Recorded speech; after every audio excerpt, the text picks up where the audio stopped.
Let's see what happens. And by the way, if they franchise tag him tomorrow, that doesn't mean Saquon's definitely a free agent. That just means they've got about 4 or 5 more days until Saquon becomes a free agent. That just gives more ticking time for them to talk to Daniel Jones about a long-term contract or come to terms on a long-term contract with Saquon and just say, Daniel, you're on the one-year deal, and Saquon's got the security of a long-term deal. And I don't think giving Saquon Barkley a second contract in which he's making a nice chunk of change hurts the team at all.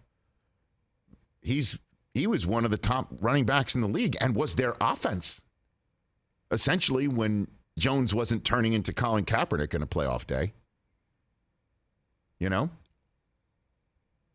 So we'll find that one out. But then again, if you just watch, I mean, Bijan Robinson, seeing him yesterday, he's Daniel Jeremiah's 4th player on his draft board. 4th. And the last time I said, when was the last time you had a running back top 5? He said Saquon. They don't come along very often. You also don't need to draft a guy like that. You don't need to pay Saquon. Running backs are kind of all the same now. Well, you have to just think about it.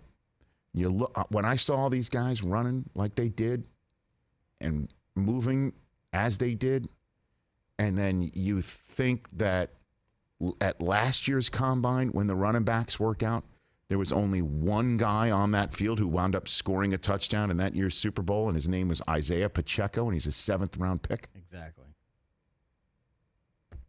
Tony Pollard just got tagged by the Cowboys, 4th-round pick. And we think he's better than the guy they drafted in the top 5. They tagged him. Boy, Dallas, if there's a franchise that does not bat an eye about paying running backs, it's the Dallas Cowboys. It's the Dallas Cowboys. But they need him for sure. Yeah. But you mentioned the name a few minutes ago. He was low-key on my draft list. The running back out of Texas. Bijan. Well, there's nothing low-key about him. I know. But he was one nothing that I was low-key about might him. Find his way to us. He could get drafted top 10, and I don't think anybody should bat an eyelash. Well, I think they would, based on what Chris has said and what we know to be true. Drafting a back that high is kind of risky. Unless you're ready to roll right now. Ready to roll.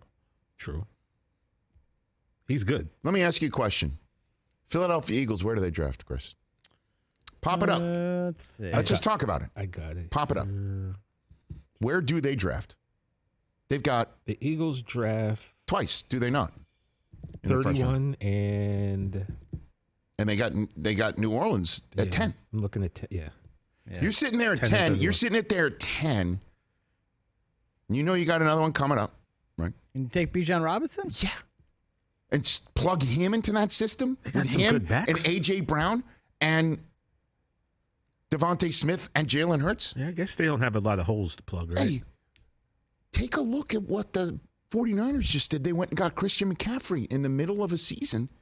They're not I mean, San Francisco may not draft again on the first or second nights of the draft, Interesting. For another 3-4 years. Hey, Rich, do me a favor. That's an exaggeration.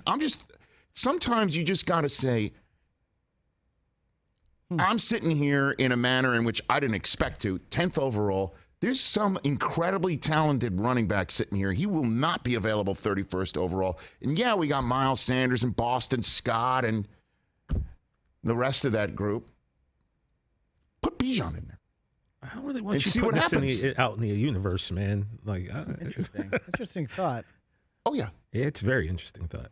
Or if you really want to go crazy, you get A.J. Brown's former teammate, who's apparently available, as we discussed last week, Derrick Henry, according to our friend Mike Silver, who I think lost his voice within 5 minutes of arriving in Indianapolis. He says Derrick Henry's on the market. Yeah, but don't do that because you got to give up assets. You're literally just using the 10th pick on a guy that you know can. That's an asset. Ball out. That's an asset. You could use another asset like a third or something else, and get Derrick Henry in. You got to pay him. You're on the hook for the $15 million.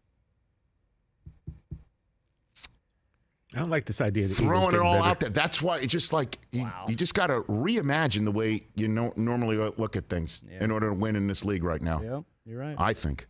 Catch the Rich Eisen Show every single day on the Roku channel, 12 to 3 Eastern, for free.